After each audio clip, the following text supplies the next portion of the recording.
Por lo tanto, quiero pedirles un aplauso cariñoso para dar inicio a esta presentación. Gonzalo. Sí, no se preocupe.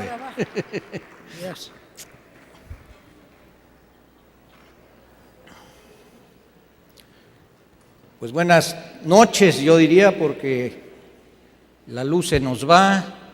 Yo estuve aquí también desde temprano, pero veo que sigue habiendo mucha energía y que todavía estamos muy sensibles a escuchar y espero poder transmitirles dos cosas. Para mí es muy importante el día de hoy poder explicarles lo que es la responsabilidad social. Es un tema que todos los días se escucha, se escribe, se comenta, pero hay muchos matices y visiones de lo que es la responsabilidad social. Yo soy empresario, toda mi vida lo he sido y todavía continúo y seguiré siendo empresario hasta que me muera, y entonces una parte fundamental de mi quehacer es este trabajo en la responsabilidad social. Y para empezar, yo quiero explicarles algo muy concreto y muy preciso que les va a servir a todos para su vida cotidiana, como me sirve a mí, como le sirve a muchas gentes que han estado en esta visión de lo que es la responsabilidad social. Quiero comentarles que la responsabilidad social, y es la otra concepto que también quiero dejar claro el día de hoy, es todo el cuerpo de doctrina para la responsabilidad social, que es la doctrina social de la Iglesia. La doctrina social de la Iglesia es algo fundamental, como decía Juan Pablo, el Papa Juan Pablo decía siempre que es la herramienta de la nueva evangelización. Entonces, este concepto, que yo lo considero muy importante en nuestra vida cotidiana, que es la forma de analizar cualquier situación que tengamos, ¿no? En nuestra vida privada, en la vida empresarial, en la vida social, siempre, en cualquier situación, en si tenemos que exponer algo, si tenemos que explicarlo, siempre tenemos que tener esta forma de análisis que es el ver, juzgar y actuar. ¿Qué entendemos por esto del ver, juzgar y actuar? Siempre que vamos a entrar en cualquier situación, vamos a hablar desde una relación con mi hijo que está en la escuela y quiero comunicarme con él y quiero llegar a un intercambio lógico, pues tengo que empezar con percibir cuál es la realidad y cuál es la situación concreta que me está proponiendo y que me está planteando. Si yo no analizo a fondo esta situación, pues es muy difícil que todo lo que construya después y lo que vamos a llegar a concluir sea lo lógico, ¿no? Y lo oportuno. Entonces, este aspecto de ver la realidad, percibir, estudiar el hecho y sus circunstancias, los problemas y sus causas, es fundamental. Una vez que tenemos esto, pasamos al juzgar, ¿no? Ya que analizamos y tenemos muy clara cuál es la realidad, en la empresa también es muchas veces empieza uno y salta uno a hacer conclusiones y empieza uno a tomar decisiones.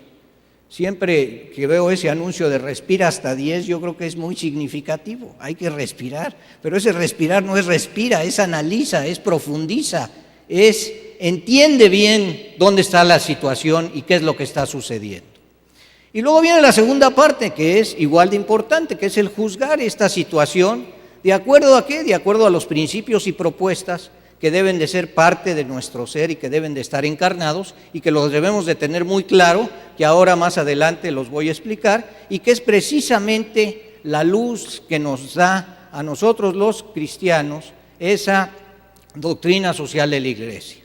Esa forma de juzgar, de evaluar, de determinar un juicio sobre todos los fenómenos sociales y las implicaciones éticas que tenemos, es exactamente lo que es el segundo paso para llegar a tomar buenas decisiones. Y luego viene el tercero, que es el actuar congruentemente de acuerdo con todas esas directrices que nosotros tenemos, ¿no? El ver, juzgar y actuar es una metodología del pensamiento de la doctrina social cristiana. Esto nos lo enseña la doctrina social cristiana, y cada vez que hay un tema o algo, siempre lo atacan de esta forma. Hay ese análisis del ver, el juzgar y el actuar. Entonces, ¿qué nos da la doctrina social cristiana que es tan importante, ¿no? Nos da un modo de ver la realidad. Vamos a analizar después los principios fundamentales, pero esto es lo que nos da la sensibilidad y la forma concreta de llegar a hacer planteamientos que nos lleven a un bien común de todos, ¿no? Y este ver la realidad, insisto, es el punto de partida y lo tenemos que tener muy claro. Es realmente todo lo que es la doctrina social de la Iglesia, es la palabra de Dios a la vida de los hombres y de la sociedad. Y siempre está enmarcado en este concepto de principios de reflexión, el ver, criterios de juicio y directrices de acción. Es por eso que es una orientación eminentemente práctica, concreta, no es una cuestión filosófica, son cosas que vamos a hacer y ahora lo vamos a ver cómo se aplica en esto de la responsabilidad social concretamente en las empresas. Partimos de un hecho, toda la acción social implica una doctrina. Y la doctrina, dicha doctrina, tiene que ser eficaz y debe estar basada en la verdad y en la caridad. Ahora hablaba con Sor Salud que lo que no se basa en la verdad y en la relación continua de concretar y de que no se puede decir medias verdades, ahí es donde empiezan los problemas generalmente. Cuando no hay una franca definición de lo que se tiene que hacer, es siempre la verdad, ¿no? Sin verdad, sin confianza ni amor, no llegamos a una conclusión.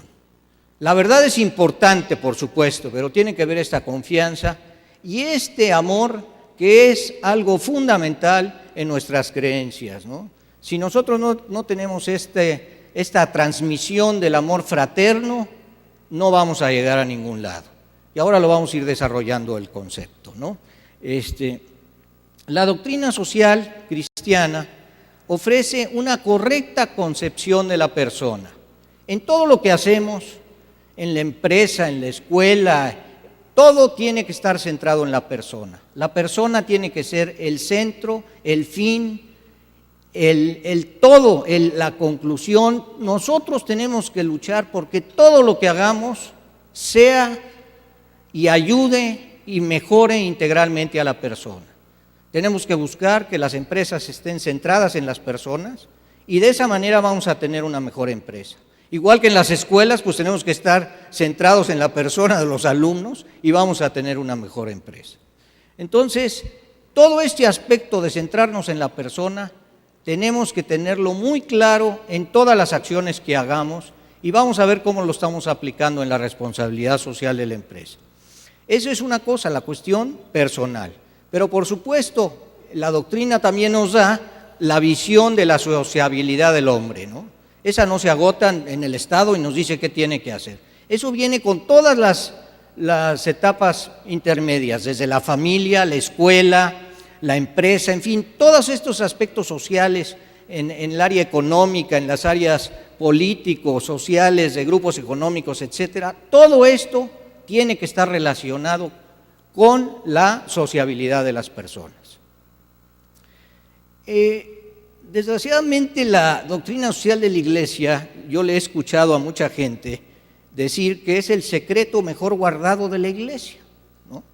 Porque es una cuestión, yo gozaría oír en las homilías los domingos temas de responsabilidad social en todo el sentido de la palabra, ¿no? Hablando de solidaridad, de subsidiariedad, ahora lo vamos a ver, pero no se da. Es el secreto mejor guardado de la Iglesia. Y yo aquí les pido a todos que estén conscientes de eso y que profundicen y de veras estudien. Yo creo que la formación es fundamental para un desarrollo integral de la persona y tenemos que empezar por la formación. Si no nos formamos en la doctrina social, es muy difícil que podamos llegar a una aplicación práctica y concreta de la palabra de Dios del Evangelio. Ahora voy a pasar ya al concepto de responsabilidad social. Voy a hablar ¿qué es esto de la posición del UNIAPAC? Voy a explicar un poco qué es la UNIAPAC. La UNIAPAC es la Unión Internacional Cristiana de Dirigentes de Empresa. Esta organización se fundó hace 80 años en el norte de Europa. La fundaron 3 países, Bélgica, Holanda y Francia. Y fue en esa zona donde la situación de los trabajadores era la más deplorable, una cantidad de muertos, de enfermedades, no se respetaba a la persona. Entonces se juntaron un grupo de cristianos y dijeron, bueno, esto no puede seguir así, tenemos que hacer algo para cambiar esto. Y entonces de ahí viene la fundación de la Unión Internacional Cristiana de Dirigentes de Empresa. Sí, y era fundamentalmente en esta industria del acero y del carbón. Y es curioso como cuestión histórica que la Comunidad Económica Europea surge de esta misma industria, que fue los acuerdos en el acero y en el carbón, donde se estableció el compromiso de empezar a trabajar juntos, y fueron 3 grandes hombres, ¿no? Que fue De Gasperi, un italiano, un alemán, Adenauer, y Robert Schuman, el francés.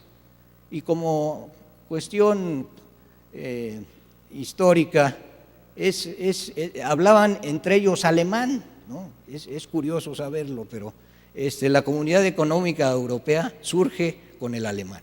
Bueno, entonces, volviendo al tema de la UNIAPAC, ahí se funda la UNIAPAC. ¿Y qué es ahora la UNIAPAC? La UNIAPAC ahora son 27 países, fundamentalmente toda Europa, muchos países en Latinoamérica, y ahora ya se fundó la UNIAPAC África. Yo tuve la oportunidad de ser presidente mundial de la UNIAPAC y terminé hace como año y medio. Esta organización en México es la USEM, que es la Unión Social de Empresarios de México, ¿no?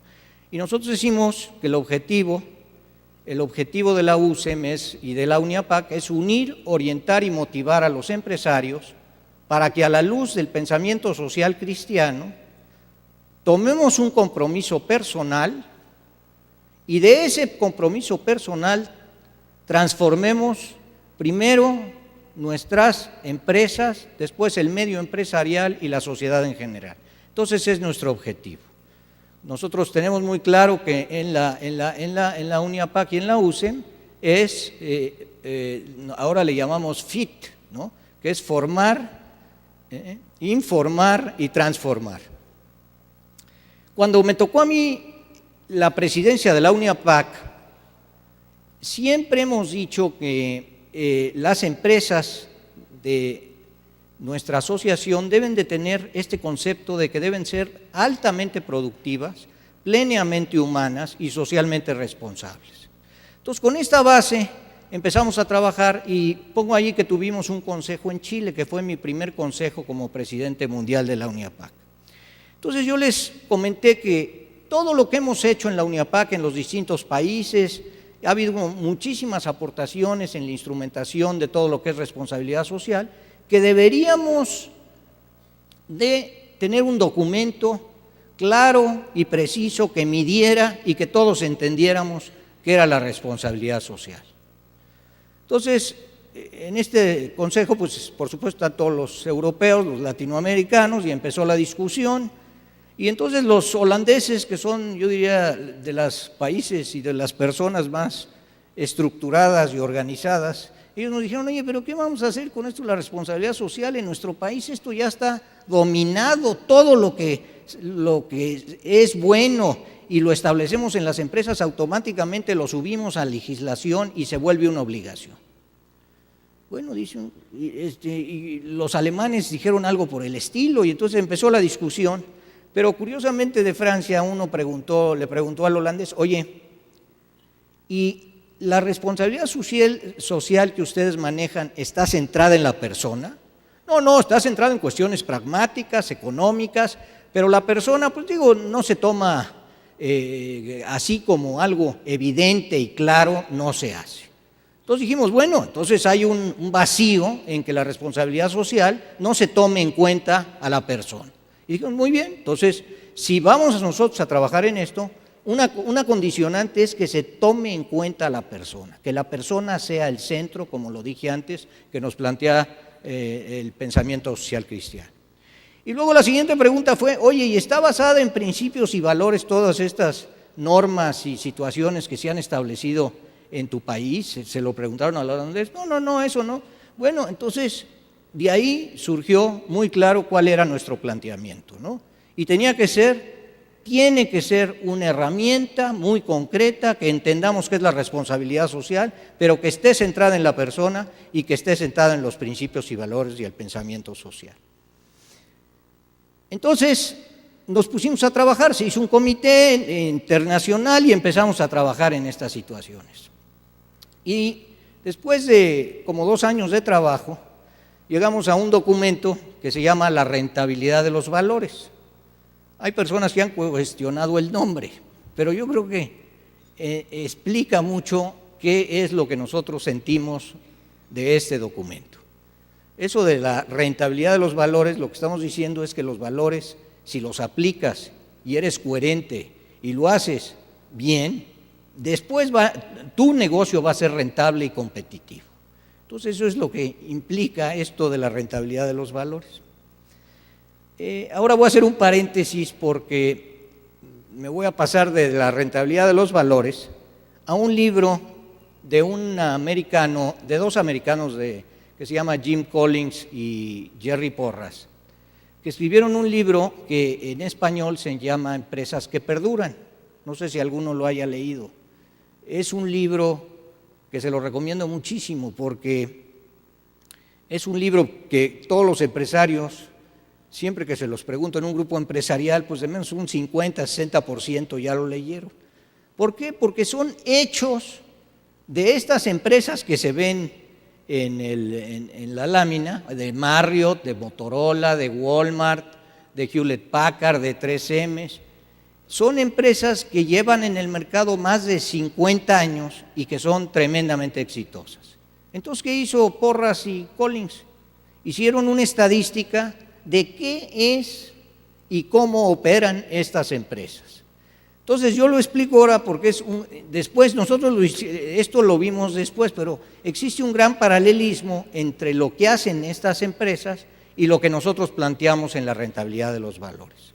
Entonces voy a explicar lo que hacen estas empresas. Hacen 4 cosas. Primero tienen una visión de largo plazo, ¿ok?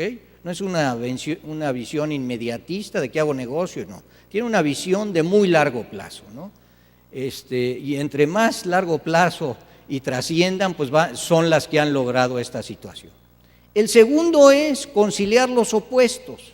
Es algo que suena curioso que se dé en todas estas empresas, pero yo creo que es muy significativo que ellos planteen esto, ¿no? Siempre se habla de que, y grandes discusiones en cualquier toma de decisiones, bueno, ¿es la decisión A o es la B? Y siempre es A o B.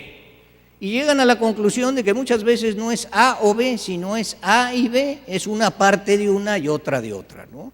Es muy claro, por ejemplo, en una escuela podríamos decir disciplina o libertad. ¿Cuál de las dos? Pues tienen que ser las dos, tiene que haber disciplina, pero también tiene que haber libertad, ¿no? Porque si no, no avanzamos.